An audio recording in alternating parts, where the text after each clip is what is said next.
Welcome to Suman TV. ప్రస్తుతం మనతో పాటు ఉన్నారు doctor Uday K Reddy Palvai garu, consultant of orthopaedic surgeon, founder and chairperson of Legacy multi speciality hospitals, Madhapur, 100 feet road. Hello sir. Hello అండి. Sir, భుజం నొప్పి చిన్న ఏజ్ లో కూడా వస్తుంది సార్, ఎందుకు రీజన్స్ అంటారు సార్? ఏం రీజన్స్ సార్? చిన్న ఏజ్ అంటే ఏ ఏజ్? బేసికల్ మీ ఒపీనియన్ 25 నుంచి అప్పట్లో కొంచెం పెద్దవారిలో వినాలి సార్, బాగా పని చేసి హార్డ్ వర్క్స్ అలా. ఇప్పుడు చిన్న ఏజ్ వాళ్ళు కూడా అంటూ ఉన్నారు సార్, ఎందుకు సార్? దేవుడి దయ వల్ల ఒకప్పుడు వాళ్ళంతా బాగా తినేశారు, హెల్దీ సన్లైట్ లో బతికేశారు. అవన్నీ ఇప్పుడు లేవు. అప్పుడు చుక్కలు కనిపించేవి, ఇప్పుడు చుక్కలు కూడా లేవు. ఓకే, చెత్త, pollution and adulterated foods. Adulterated foods అంటే కల్తీ ఫుడ్స్ లో ఉన్న హెల్తీ న్యూట్రియన్స్ లేకపోవడం వల్ల బాడీకి కావాల్సిన స్ట్రెంగ్త్ రిటర్న్ అవ్వట్లే. అట్ ద సేమ్ టైం అప్పట్లో వాళ్ళు పడ్డ కష్టం వేరే. మన పేరెంట్స్ వాళ్ళు చేసినప్పుడు వాళ్ళ కష్టం, వాళ్ళ బరువు, వాళ్ళ మజిల్ స్ట్రెంగ్త్, వాళ్ళ జాయింట్స్ స్టెబిలిటీ వేరే. ఇప్పుడు మనం హార్డ్లీ బరువులు ఎత్తుతాము, హార్డ్లీ ఎండలో పనిచేస్తాము, ఏదో ఫిట్నెస్ అనుకొని ఫీల్ అవుతూ ఏదో టైం పాస్ చేస్తూ ఉండే వాళ్ళు ఎక్కువగా ఉంటాము. అలా అని చెప్పి దీన్ని వాడకుండా ఉండం. అంటే ఓవరాల్ ఏంటంటే ఇంతకుముందు హెల్త్ కండిషన్స్ ని ఇప్పుడు ప్రజెంట్ హెల్త్ కండిషన్స్ ని కంపేర్ చేయలేము. అప్పుడులో వాళ్ళ స్కెల్టన్ ఫ్రేమ్ వర్క్ కి తగ్గట్టు వాళ్ళ మజిల్ బిల్ట్ ఉండేది, మజిల్ కి టోన్ ఉండేది, మజిల్ కి బలం ఉండేది. ఇప్పుడు ఏంటంటే మజిల్ ఉంటుంది, పైన ఇంత ఫ్యాట్ ఉంటుంది. ఓకే, మజిల్ ఉంటుంది కానీ మజిల్లో బలం ఉండదు, మజిల్ ఉంటుంది కానీ టోన్ ఉండదు. మరి టోన్ లేని మజిల్ ని మనం లోడ్ చేసి వాడేస్తూ ఉంటే బరువు అంతా ఎక్కడ పడుతుంది? దాని దగ్గరలో ఉన్న జాయింట్స్ పైన పడుతుంది. ఆ జాయింట్స్ డ్యామేజ్ అవుతూ ఉంటాయి. ఒక్కొక్కసారి ఏం చేస్తామంటే దీన్ని టోన్ అప్ చేయకుండా వాడేస్తాం. స్ట్రెచెస్ చేసి కొంచెం మొబిలిటీ ఇచ్చి తర్వాత వర్క్ చేయడం చేయకుండా డైరెక్ట్ వెళ్ళిపోయి క్రికెట్ ఆడేస్తా ఉంటాం, డైరెక్ట్ వెళ్ళిపోయి త్రో మూమెంట్ ఇచ్చేస్తా ఉంటాం. వీకెండ్ వారియర్స్ అంటాం కదా. సో అలాంటి సిచ్యువేషన్స్ లో జాయింట్స్ ఎర్లీ ఏజెస్ లో కూడా డ్యామేజ్ అయ్యే ఛాన్సెస్ ఉంటాయి. పెద్దవారిలో సార్, పెద్దవారిలో ఎందుకు డ్యామేజ్ అవుతున్నాయి అంటే? పెద్దవారిలో ఏజ్ ఒకటి, ఏజ్ బట్టి. ఇప్పుడు మీరు గమనించినట్టయితే 60 years వాళ్ళకి స్కిన్ ఎందుకు ముడతలు పడుతుంది? ఏజ్. హెయిర్ ఎందుకు వైట్ అయిపోతుంది? ఏజ్. కలర్ వేసి ఎన్నేళ్ళని మేనేజ్ చేస్తాం? ఓకే, బాడీ ఎందుకు బెండ్ అవుతుంది? ఏజ్. అదే విధంగా జాయింట్స్ లోపల ఉన్న సాఫ్ట్ టిష్యూస్ కూడా డ్యామేజ్ అవుతాయి. జాయింట్ అనగా ఏదో ఇలా ఉండేస్తే అనుకోద్దు. జాయింట్ చుట్టూతా స్ట్రక్చర్స్ ఉంటాయి. షోల్డర్ అన్నారు, షోల్డర్ లో లేబ్రమ్ అని ఉంటుంది, చుట్టూతా క్యాప్సూల్ అని ఉంటుంది, దానిపైన మజిల్ లేయర్ ఉంటుంది. అవన్నీ కూడా వీక్ అవుతూ ఉంటాయి కదా. అది వన్ కండిషన్. లేదు, డయాబెటిక్ ఉంటారు. డయాబెటిక్స్ లో కూడా ఇలా ఉండాల్సిన, నార్మల్ గా ఉండాల్సిన షోల్డర్ కాస్త ఇలా బిగుసుకుపోతుంది. బిగుసుకుపోయిన దాన్ని మనం ఇలా మూవ్ చేయాలని ట్రై చేస్తాం, మజిల్ కట్ అవుతుంది, కట్ అయి పెయిన్ వస్తూ ఉంటుంది. అది ఇంకో రకమైన డీజనరేషన్. సార్, ఇప్పుడు భుజం నొప్పి అన్నారు, షుగర్ పేషెంట్స్ అందరికీ కూడా భుజం నొప్పి వస్తే వాళ్ళు షుగర్ పేషెంట్స్ ఉంటుంది అసలు? అలా ఏం లేదు, అందరికీ ఏం రాదు. అదే మొన్న నేను ఎవరితో భుజం నొప్పి అనగానే షుగర్ వస్తుందేమో అని చెక్ చేయించుకోండి అంటున్నా. అది కరెక్ట్ కాదు కదా సార్?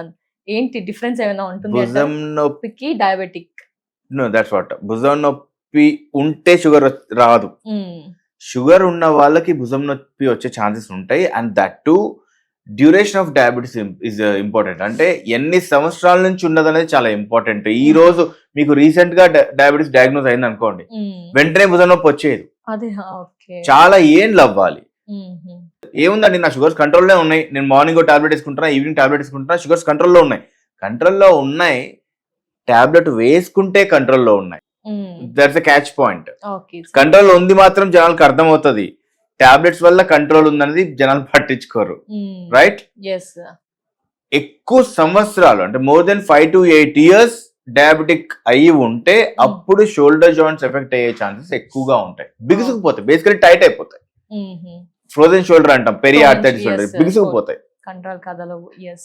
సార్, జల్గా ఇప్పుడు భుజం అయితే పెయిన్ ఉంది సార్, నాకే ఎగ్జాంపుల్ అనుకోండి సార్, పెయిన్ లాగుతూ ఉంటుంది. నేను టెస్ట్ చేయించాను, రుమటాయిడ్ ఆర్థరైటిస్ అని బ్లడ్ టెస్ట్ చేయించాను, అది అని తేలలేదు. దెన్ ఇంకేదో స్కాన్ తీసారు, దాంట్లో కూడా కంఠం బోన్ కదిలిందా, అదేం లేదు సార్. అసలు ఏంటి భుజం నొప్పి అంటే ఎలా తెలుసుకోవచ్చు సార్? ఎలా ఉంటుంది? కన్సల్టేషన్ తీసుకుంటే చెప్తాను.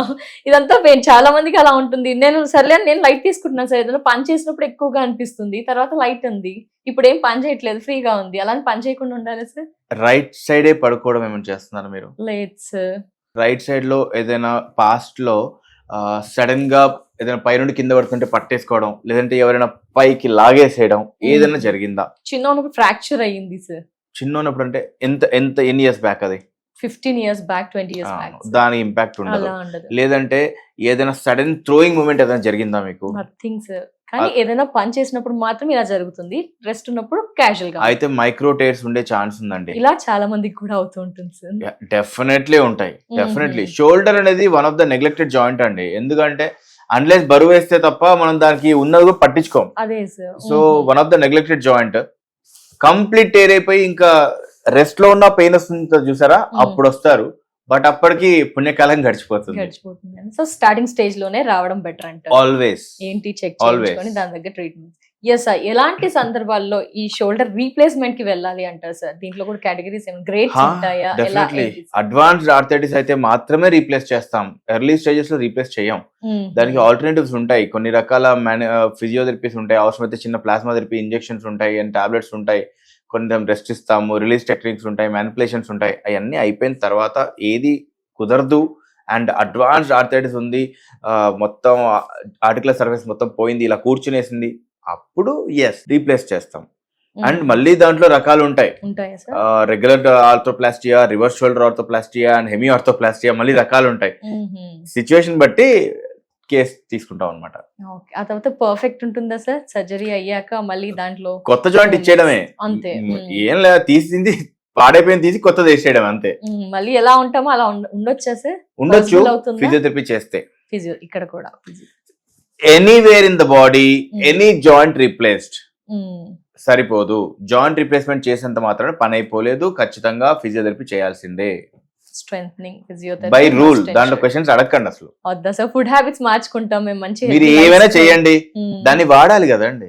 వాడాలి. రీప్లేస్ చేసిన చుట్టూతా ఉన్న మజిల్స్ ని వాడాలంటే ఫిజియో చేస్తేనే వాడతారు, వాడితేనే మొబిలిటీ వస్తుంది, వాడితేనే స్ట్రెంత్ వస్తుంది, వాడితేనే వాస్కులారిటీ పెరుగుతుంది.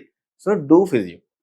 ఫిజియో చేయకుండా సర్జరీ అయిపోయింది అంటే పండగ చేసుకోవద్దు, ఫిజియో చేయండి. Thank you so much.